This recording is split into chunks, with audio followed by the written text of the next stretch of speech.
Montague, starring Monty Woolley.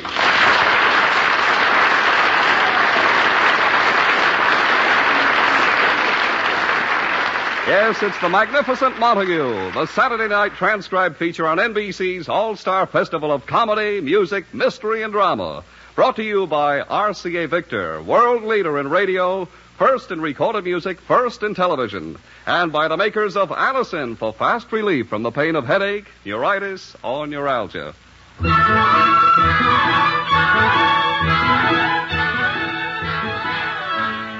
It's been many years since the name of Edwin the Magnificent Montague has been seen in lights starring in a Shakespearean production. Today he is Uncle Goodheart, hero of an afternoon radio program. It is early afternoon.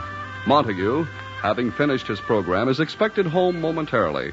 And awaiting him is his wife Lily and the Montague maid Agnes, who is happily planning dinner. Abba-dabba-dabba-dabba-dabba-dabba-dabba, said the monkey to the chimp. Abba-dabba-dabba-dabba-dabba-dabba. Yeah, honey? Oh, was that you? Yeah, I was singing. Oh. Well, that's nice. Yeah, I'm thinking about what I'm going to cook for your husband tonight. Singing keeps me from being revolted. Oh, come, Agnes. Cooking for Edwin is no problem. It ain't the cooking, it's the serving.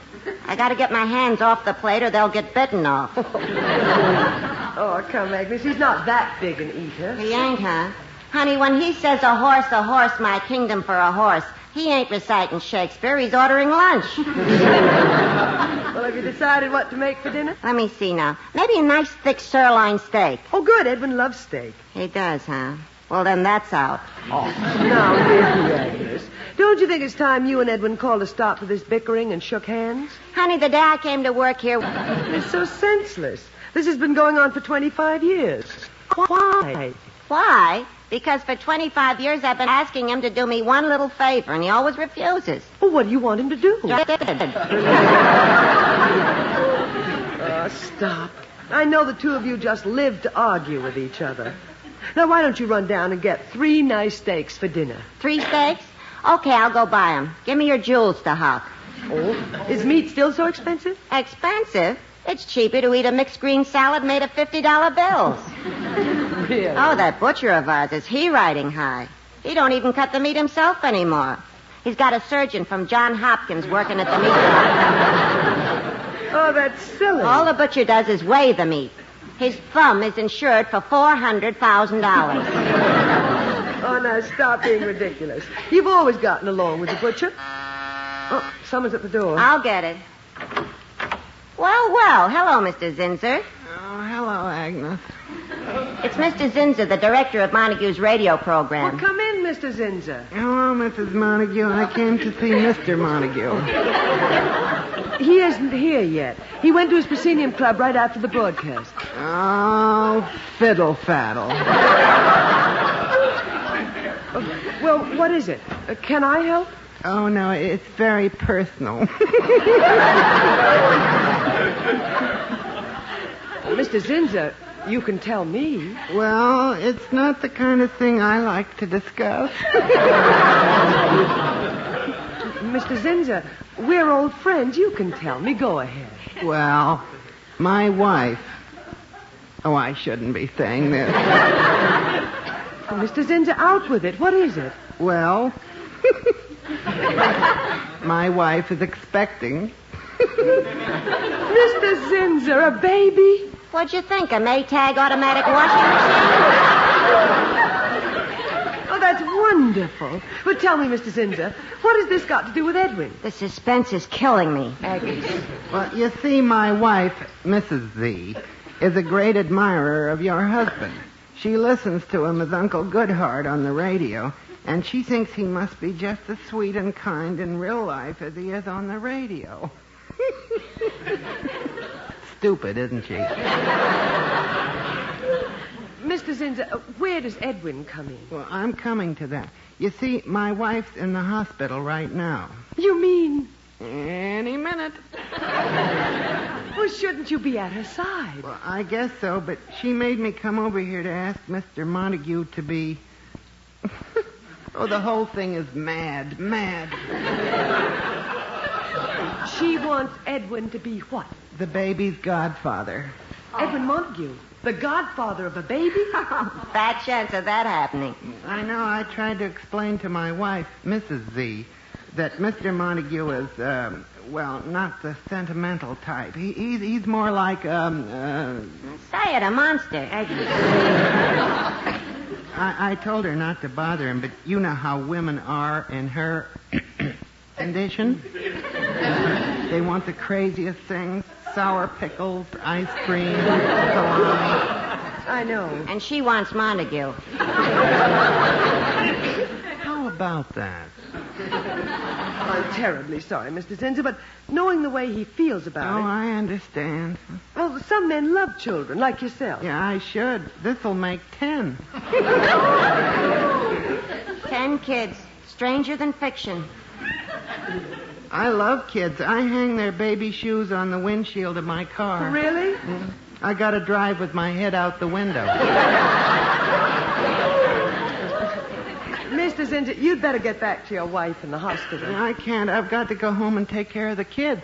Oh, but she shouldn't be alone in the hospital at a time like this. She don't mind. We got 9 more kids at home. Lying in the hospital having a baby is the only rest she gets. Well, Agnes, we'll go up and see Mrs. Zinser this afternoon. Oh, she'd like that. She's in room 204 at the Riverside Maternity Hospital. Room 204. Remember that, Agnes. 204. We'll see her every day. Oh, she'll only be there until the baby comes.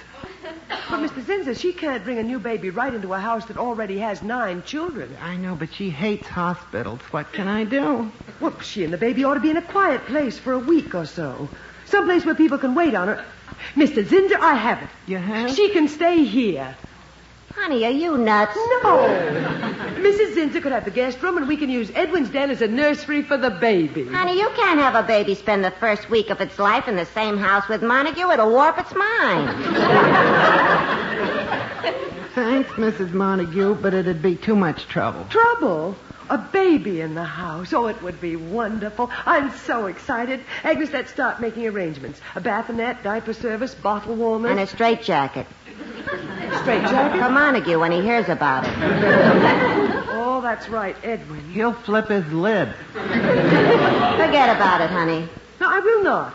Mr. Zinser, I'll discuss it with my husband. I'm sure having your wife and child here for 1 week isn't going to kill him. Oh, it won't? Oh, gosh, Mrs. Montague, you're sure true blue. Well, I'll just get everything ready. Agnes, now go and see your wife this afternoon. Goodbye. Gee, goodbye. Honey, stop kidding yourself. You don't think the magnificent monster's going to let you bring a baby into his house. Agnes, when I get through explaining what it means to me, he'll come round. I've always been able to handle him. I know, but a baby in his den. This time you're hitting below the beard. Oh, Agnes, it'll be something I've always wanted to do, taking care of a baby, making the formula, warming the bottles, bathing it. Then there's the diapers. That's where I come in. Oh, Agnes, I'm so thrilled. So am I. That's Edwin. The thrill is gone. Agnes, let Edwin in. Must I? Okay. Here he is. Hello, Agnes. Hello, Lily. Hello, Edwin. Oh, my, you look happy. Isn't it a lovely spring day? Beautiful. I just walked through Central Park. It's alive with blossoms and flowers. As I walked, I hummed, "Hark, hark, the lark." Well, shake the larks out of your beard and sit down. Ah, Lily, I can't wait until the 4th of July when we can stand in front of the house and fire Agnes. Tinkle, tinkle, tinkle. Here comes the bad humor man. Agnes. Lily, I just remembered. It's daylight saving time. Let's turn Agnes back to the junk man. Now, stop that. Edwin, you came home in such high spirits. I was until this loud-mouthed bass started coughing at me. All right. Now, Agnes, be quiet. Edwin, what happened today that makes you so happy? He saw someone run over by a truck. Agnes, really? Edwin, now tell me what happened. Lily, when I arrived at the Presidium Club, the members were all excited about something. Guess who wants me? The psychopathic ward at Bellevue. Now, never mind, Agnes.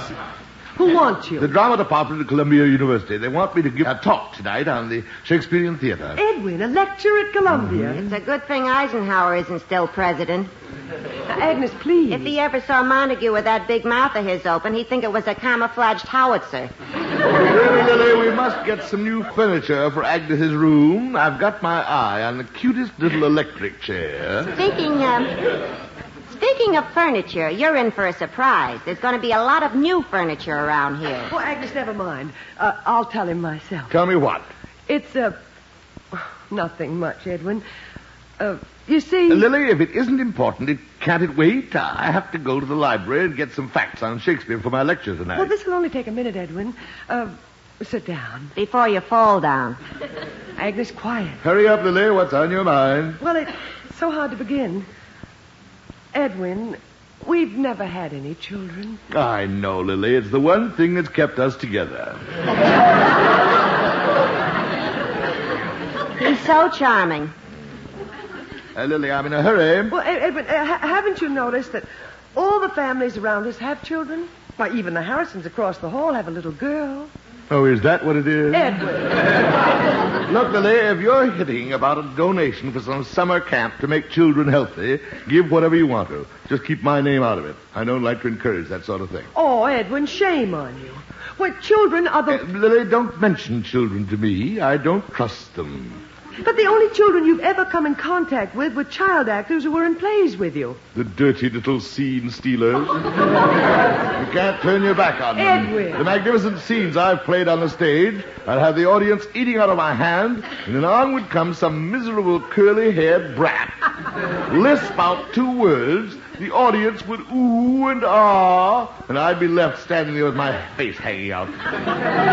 Children will knife you every time. Edwin, you were a child yourself once. That's a dirty lie. He's right. He was born a full-grown monster. Oh, Agnes, you must have been cute when you were born, the pride of the litter. Edwin, don't be surprised to wake up some morning and hear the patter of little feet. I knew it. The mice are back. Edwin, let me tell you. Lily, I have a lecture tonight. If you're going to waste my time babbling about children. Honestly, Edwin, you're the most exasperating man in the world. Yeah. You stay out of this, Agnes. Just take care of your own duties around here a little better. Where are my clean shirts? They haven't come back from the laundry yet. Oh, no, I have to lecture tonight. Take it easy, Mr. Montague. The shirts will be here today. Well, they'd better be. Well, they will be. Oh, and it was such a beautiful day. Goodbye. Goodbye. Parting is such sweet sorrow. Oh, quiet. Well, honey, there goes the godfather. Oh, he can be so impossible. Oh, now, honey, don't take it that way. Just give me the word and I can cook him a dinner that'll end it all.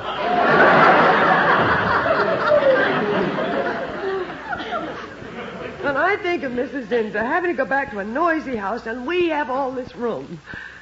Agnes. What? I don't care what Edwin thinks or does about it. We're going to have Mrs. Zinzer and her new baby right here. I'm with you, honey. Well, we can't waste a minute. Now, look up a diaper service. Okay. And we went to crib, a bassinet. We'll need baby oil, talcum powder, scale. Here's the diaper service, Cosmopolitan Diaper Service. I'll ring them. We'll order more milk. I'll get a book on how to make formula. Oh, Agnes, I am so... Hold it, honey. Hello? Cosmopolitan Diaper Service? One moment. Here, honey. Hello. I'd like to start the diaper service immediately. Yes, I'll hold the wire. She's getting an order blank. Agnes will have to rush right up to the hospital to be with Mrs. Zinzer. You have the room? Yeah, 204 Riverside Maternity Hospital. Oh, Agnes, I can't believe it. A baby in our house at last.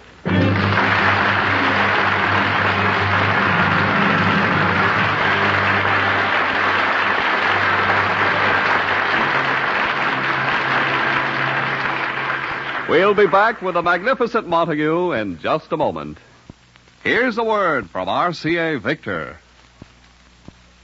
What the fireplace was to early American homes, the television set is to modern American homes. It's the center not only of your life, but your living room. So be smart. Insist not only on RCA Victor million-proof television, proven in well over 2 million homes, but on RCA Victor million-proof television in a console cabinet. You have your choice of a breathtaking variety of RCA Victor console models. Every one a furniture masterpiece, worthy to occupy the most important place in your living room.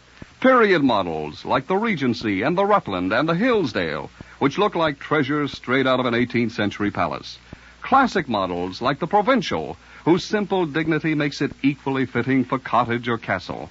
Streamlined models like the Modern, a clean-lined functional beauty on a swivel base. See your RCA Victor dealer tomorrow for your RCA Victor television console. And to you and your family, in every sense of the word, happy looking.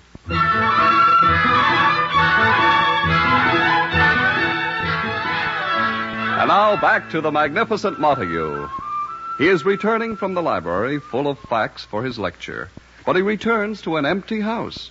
His wife, Lily, and Agnes are at the hospital awaiting Mrs. Zinzer's blessed event.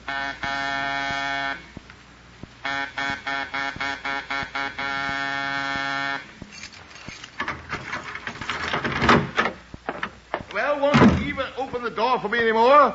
Why must I... Where is everybody? Lily? Agnes? Fine welcome. Just when I wanted early dinner to give me time to get over to Columbia University, they're out shopping or something. Well, I'd better get dressed. Hope the laundry delivered the shirts. Oh, this must be the laundry here on the table.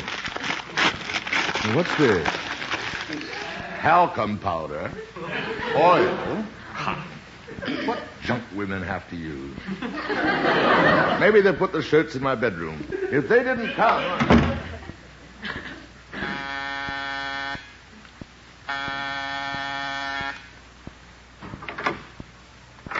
Cosmopolitan Diaper Service. Hey! How do you like that? It's a hurry call and no one's home. Hello!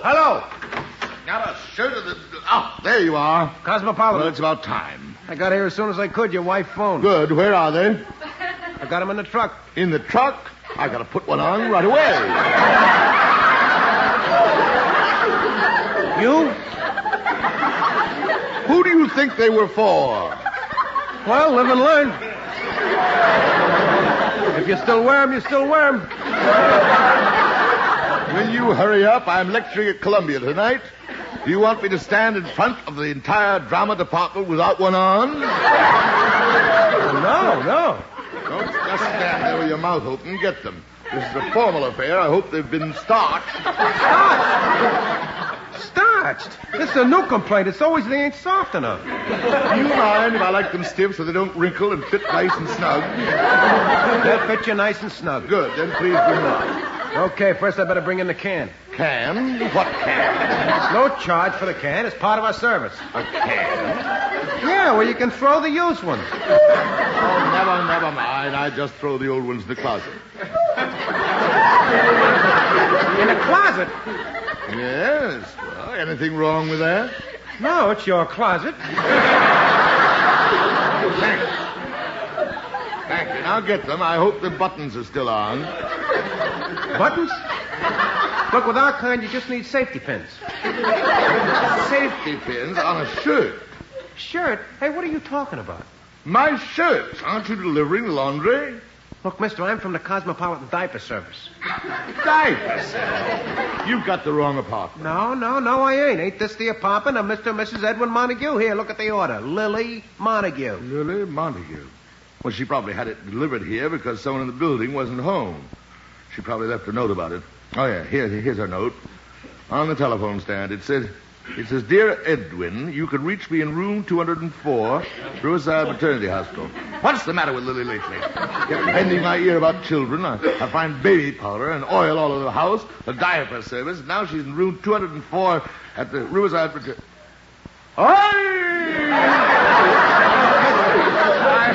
I'm a father.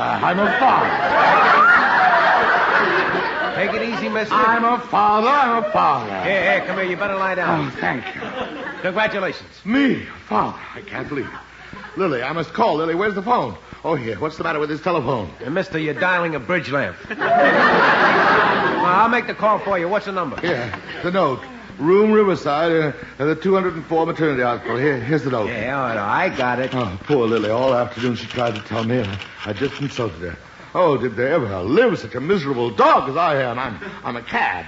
A horrible cad. Hello? Riverside Maternity Hospital? One moment. Here's the phone. Hello? I want room tell her. Okay. He wants room 204. What? Not accepting any calls? What is it? No calls. Must be pretty close. I must get to the hospital. You have a truck? Let's go. It's full of diapers. I'll buy them all. Let's go. Mister, will you relax? They won't let you in there until 4 o'clock. Look, I'll go bring up your diapers. So long. Oh, Lily. She'll be in that hospital with all those squalling brats. What am I saying? Oh, what am I saying? Oh, one of them will be mine. My son. I will mold him into a great actor. I will teach him all I know. He will carry on the name of Montague. The Shakespearean theater will live again. His debut will be in Romeo and Juliet. And like his daddy, he will be the greatest Romeo who ever lived.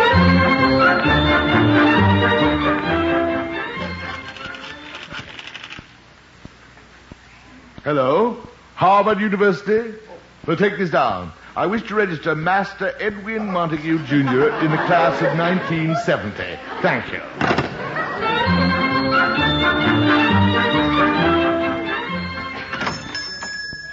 Yes, sir. What'll it be? I want 10 boxes of the best cigars you have in the place. 10 boxes? I said 10 boxes. For your information, I'm about to become a father. You? Yes. Have a box on me.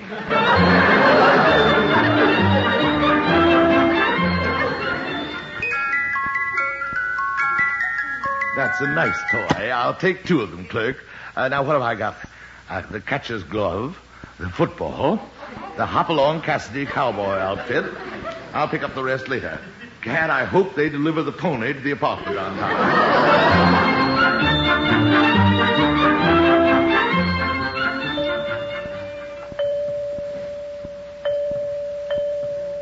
Doctor, for heaven's sake, what's happening in room 204? Not you again. I told you all we can do is wait. I've been waiting for 4 hours. You'll have to wait it out just like the other fathers here in the waiting room, and don't bother me anymore. Don't be impertinent, young man. I'll report you.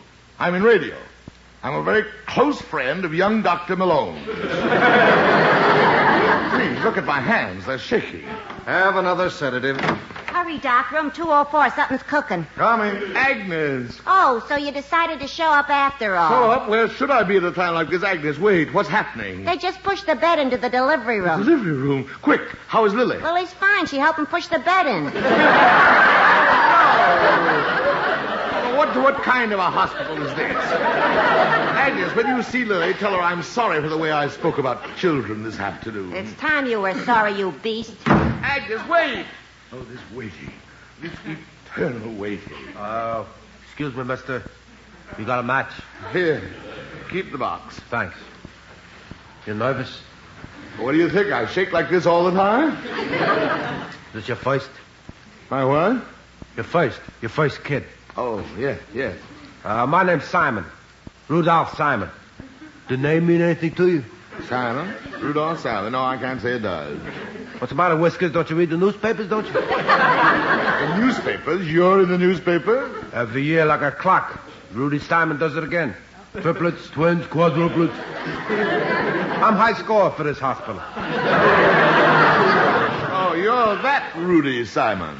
Remember me now, huh? All right. You know the way I figure it? If people don't even remember you for a thing like that, is the whole thing worth it? Simon, believe me, at any other time, I'd try and figure out that statement. Right now, I'm too nervous. And you know the most amazing thing? Well, what?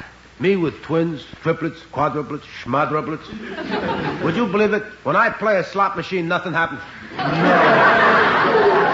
Yeah, take the other day. Okay, Mr. Simon, it's a boy. How many? Only one. You kidding? No, only one. How do you like that? And I passed up a pinochle game just to be here tonight. Doctor, please. Sorry, no news from room 204. God, I hope Lily realizes the torture I'm going through. Oh, hello, Mr. Montague. Zinza, you came here. Yes, sir. I didn't think I could break away from the kids. Zinza, how sweet of you to come here. Well, I thought it was my place to be here. Zinza, I'll never forget you for this. You won't? It's in times like these that a man finds who his real friends are. I have a friend. You have? Where is he? You! Me? Oh, it was terribly sweet of you to be here, Mr. Montague. Zinza, it's my place to be here. It is? Sir, when she comes out of the ether, I'm going to be right at her side. Well, she'd like that. She's crazy about you. Imagine, Zinzer, I, Edwin Montague, after all these years. Okay, folks, the waiting's over. Agnes! It's a 6-pound bouncing baby girl. A baby girl, Zinzer, did you hear? A baby girl. Edwin, isn't it wonderful? Wonderful. Why, it's Lily! Get her back to bed. Oh, now, Lily, are you crazy? What kind of a hospital is this? Give me the head physician. now, Edwin, quiet. Mrs. Zinzer is asleep. Mrs. Zinzer, is she here too? She just had the baby. Mrs. Zinzer had our baby? What kind of a hospital is this? Edwin, what are you talking about? Lily, the diaper service, the baby oil, the pony, the patter of little feet. Well, that's right. Mrs. Zinzer and the baby are going to stay with us for a week. They are? And Edwin, it was wonderful of you to show up to be the godfather. I'm a godfather. Oh, no!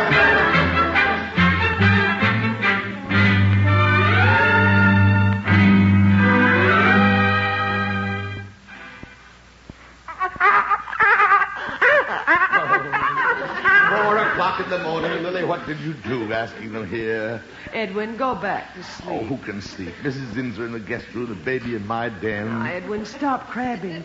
You're the godfather. Wasn't it sweet of them to call the little girl Edwina? Lily, stop with that slushy sentiment. Oh, go to sleep. Baby, stop crying. Must say, Edwin, little Edwina certainly seems to like you. Really, Lily, of all the stupid things to say, that a tiny little baby knows enough to recognize. Lily, she's asleep.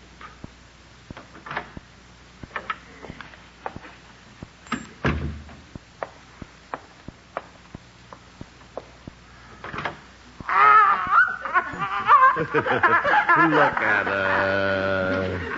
Look at her. Edwina, it's me, Uncle Eddie. Kitty, coo.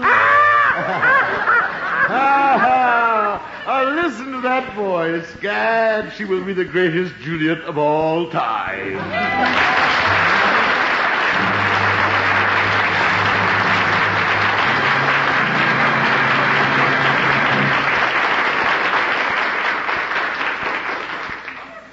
Every day you hear more and more about an incredibly fast way to relieve the pains of headache, neuritis, and neuralgia. It's Anacin, A-N-A-C-I-N. Now, the reason Anacin is so wonderfully fast-acting and effective is this.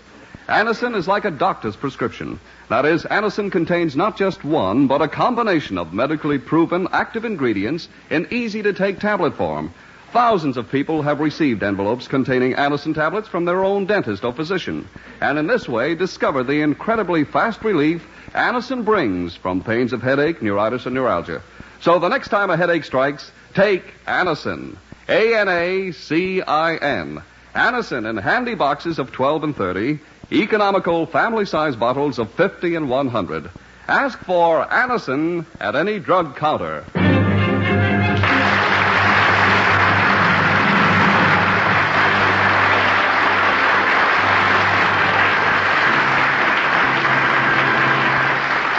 Listen again next week, friends, to The Magnificent Montague, the Saturday night transcribed feature on NBC's All-Star Festival of Comedy, Music, Mystery, and Drama. Brought to you by RCA Victor, world leader in radio, first in recorded music, first in television. And by Anacin, for fast relief from the pain of headache, neuritis, or neuralgia. The Magnificent Montague was written by Nat Hiken and Billy Friedberg. Ann Seymour was Lily, Pert Kelton was Agnes. Also heard were Art Carney, John Griggs, and Johnny Gibson. This is Don Pardo speaking. Tomorrow, hear Archie Andrews and Quiz Kids on NBC.